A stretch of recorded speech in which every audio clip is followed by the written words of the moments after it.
Қайырлы күн, сіздермен бірге Аттила. Біз бүгін арамызда тау, между нами горы атты киноға қысқаша шолу жасаймыз.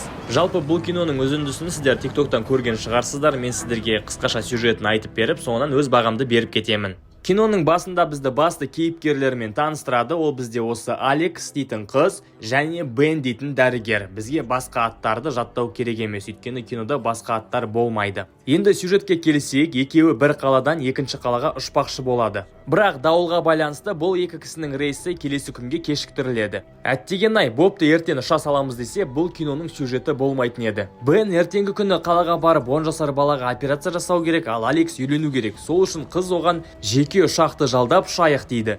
Бен операция жасау үшін бүгін ұшуға келіседі. Ол және Алекс пилот бар үшеуі дауылға қарамастан ұшуға бел буады. Бүгін ғана танысқан үшеуі ол Уолтер дейтін пилот, Алекс және Бен және Уолтердің иті бар, барлығы келесі қалаға сапарға аттанады. Ұшты, ұшақ ұшты. В общем, сапар барысында қыз өзінің әңгімелерін айтып бастайды. Ол стрит фотографер екен, оның әңгімесін шалды алып кетеді, өзінің өмір баянын, соғысқанын, алғашқы махаббаты туралы. Бәрі керемет, бірақ ит бір нәрсені көті сезді ма, в общем, сразу самолеттің артына кетті. Примерно пәлесінен аулақ деген шығар. Иттің кеткені сол еді. Пилот алдындағы штормды көріп, дауылды көріп, Хьюстон, у нас проблема деді. Оған ешкім шықпады, сөйтіп ол жүрек талмасына ұшырады. Ұшақты бұл кісілер айдай алмайды, тем более мына қыз. Сөйтіп ұшақ тым төмен түскендіктен оның құйрығы тауға тиіп ажырап кетті. Бәрі құрсын, иттің көті жеңіл екен, в общем, ол даман қалды. Катастрофа моменті бұл кинодағы жалғыз экшн, сол үшін сіздерге көруге ұсынамын.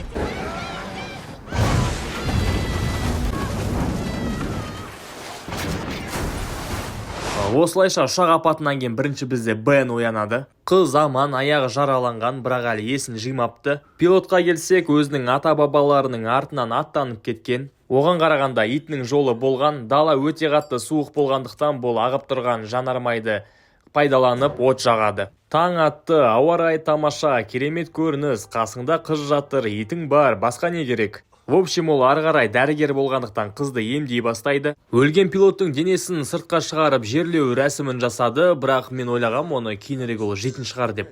Құдайға шүкір, Алекс біраз уақыттан кейін есін жиды. Бен екеуінің қалай аман алып қалам деп ойлап жатса, ол өзінің үйленбеген байын ойлап жатыр. Таңертең, в общем, ол Бенге мені тосшы, мен сигім келіп тұр дейді. Аман есен сиіп, есін сәл жинап алғаннан кейін Беннің басын қатыра бастайды. Бізді құтқаратын жол тап бар, тауға шық, бір нәрсені қарап кел деп. Бен итак бұндай күйде сол үшін, ал Алекстікі болса міндет. В общем, Бен келісіп, анау таудың басына қазір шығып көріп келем дейді. Алекс әйтеуір бірінші бір пайдасын тигізіп, мәміна фотоаппаратты алып ал дейді үлкейтіп көруге. Бен, осымен үлкейтіп көре аласың, бірақ абайла, бұл өте қымбат фотоаппарат.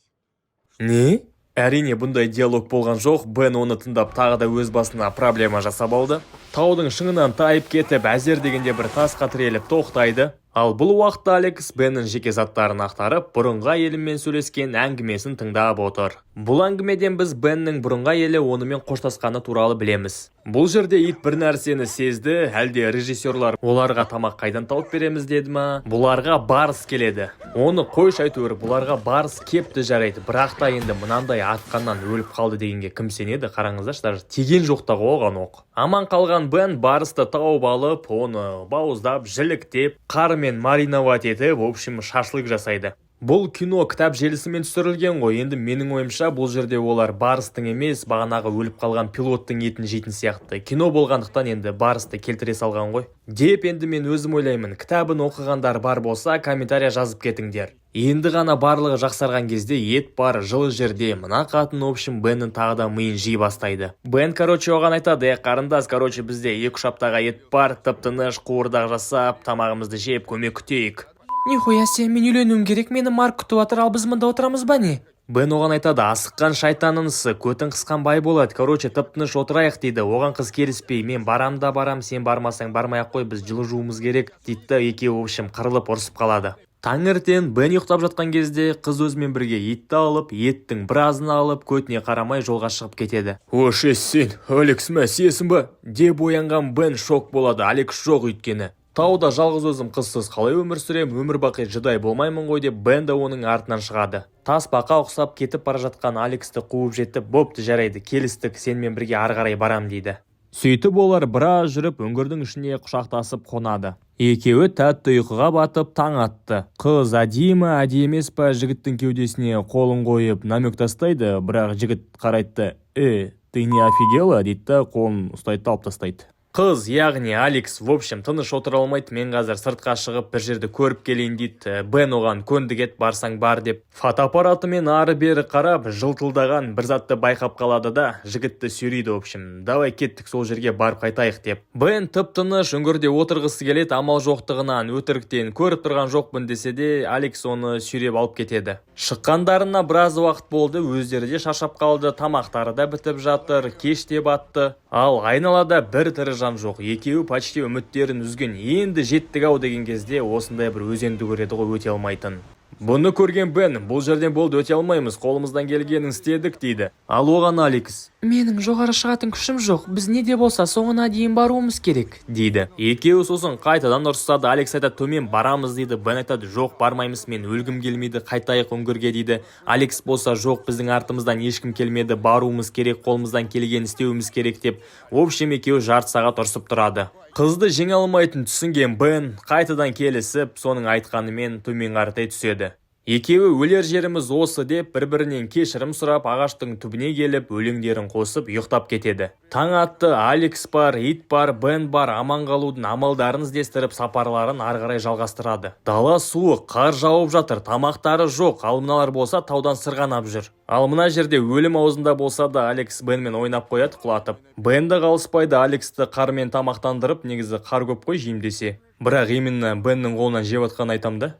Сөйтіп Алекс Беннің демалып отқанын көре алмады ма, итті тауып келші деп Бенді жұмсайды. Бен уже Алекстің айтқанын бұлжытпай орындайтын болған, бір ауыз сөзің, мөлдіреген көзің сен үшін жан пида деп итті іздеп кетеді. Бен итті табады әрине, оған қоса бағына орай ормандағы үйді табады. Ол уақытта көт ауыр Алекстің астындағы мұз еріп судың астына кетеді. Бірақ құдай берген, Бен бар әйтеуір үшінші рет па өмірін құтқарып отыр, осы жолы да судың астынан шығарып алады Алексті. Үйге апарып, отын жағып, киімін кептіріп, тағы да жылытады. Соңғы қалған тамақтарын жеп, осы үйде тағы да 1-2 күн өткізеді. Алекс сәл есін жина бастағаннан кейін әдетіне басады бұрынғы: қайтуымыз керек, жол табуымыз керек, мен үйленбедім деп. Бір күні Бен Алекстің оның телефонын тыңдап жатқанын байқап қояды, бұрынғы әйелімен сөйлескенін. ой, кешір, мен сенің телефоныңды байқамай тыңдап қойыппын, әйеліңнің жазған хабарламасы. Жынданған Бен, в общем, телефонын жұлып алады қолынан. Хорошо, қатты естігін келіп бара жатса, мә, тыңдашы деп береді Бен. Алекс оны тыңдайды, ол жерде әйелінің хабарламасы. Бенді қатты жақсы көретіні және бұлай болғанына өкінетіні, сонымен сау бол деген хабарлама. Арғарай Алекс Бенді аяп, оның настроениясын төсекте бір от души көтеріп береді. Осы кинодағы Бенға тигізген бір жалғыз пайдасы осы шығар оның. Жасарларын жасап біткеннен кейін бұрынғы әдетіне Алекс қайтадан басады: біз кетуіміз керек, жол табуымыз керек деп. Оған әрине Бен көнеді. Бірақ айта кету керек, осы жолы Алекс Бенға өзің кете бер, мен үйде күте тұрамын деген, бірақ Бен оған көнбей, сен жалғыз қалсаң өліп қаласың деп, оны өзімен бірге алып кетеді. Қатты жаурап әлсіреген Алекстің күші жоқ, Бен оны артына салып сүйреуде. Шаршаған екеуі өлімге көндігіп, ағаштың түбіне келіп, өз өлімдерін күте бастайды. Ит үріп тістелеп Бенді домалатып бір нәрсе қылып оятады. Сөйтсе жақын жерде орман кесетін жұмысшылар бар екен. Оның екінші демі оянып Алексті шақыра бастайды. В общем, құдайға шүкір, Алекс та тірі, ол да тірі. Ормандағы жұмысшыларға қарай жүре бастаған кезде Алекс оған итті тауып кел деп қайттан жұмсап жібереді. Біздің тыңдағыш Бен қайтадан итті іздеуге кеткен кезде аяғы қақпанға түсіп қалады. Сөйтіп енді құтқаратын Алекстің кезегі, болмаса режиссерлары Бен құтқара бере ма, Алекс та бір зат істесін деп осындай сюжет қосты ма, ол құтқарады. Әйтеуір аман-есен больницаға, ауруханаға келіп, екеуі де аман-есен үйіне жетеді. Ең соңында екеуі бір-бірін қия алмай, Алекс өзінің тұрмысқа шығатын жігітіне шықпайды күйеуге, сөйтіп бірге қосылады. Ал сіздермен бірге болған Аттила топ. Видео ұнаса лайк басып, тіркелуге ұмытпаңыздар. Жалпы фильмге келетін болсақ, фильм маған аса қатты бір ұнаған жоқ. Сюжетті созып тастаған 2 сағатқа 10 минут айтып бердім. Диалогтар көп керек емес. Одан кейін басында маған қыздың персонажы мүлдем ұнамаған, бірақ артынан түсіндім, егер ол сөйтіп жетелемегенде, итермелемегенде Бенді, онда олар аман-есен шықпайтын еді. Және бір айтуға ұмыт кетіппін, ол жерде Беннің бұрынғы әйелі оны тастап кетпеген, ол қатерлі аурумен ауырып өліп қалған. жасалған. Егер де фильмға баға беретін болсақ, оннан мен бір 6 деген баға беретін едім, барлығын ескеріп, мысалға сюжетті, түсірілгенін, актерлық шеберліктерін, былай негізі көруге тұрарлық негізінде. Егер де осындай видеолар көбірек шықсын десеңіздер, лайк басып, комментарий жазып қолдап кетіңіздер.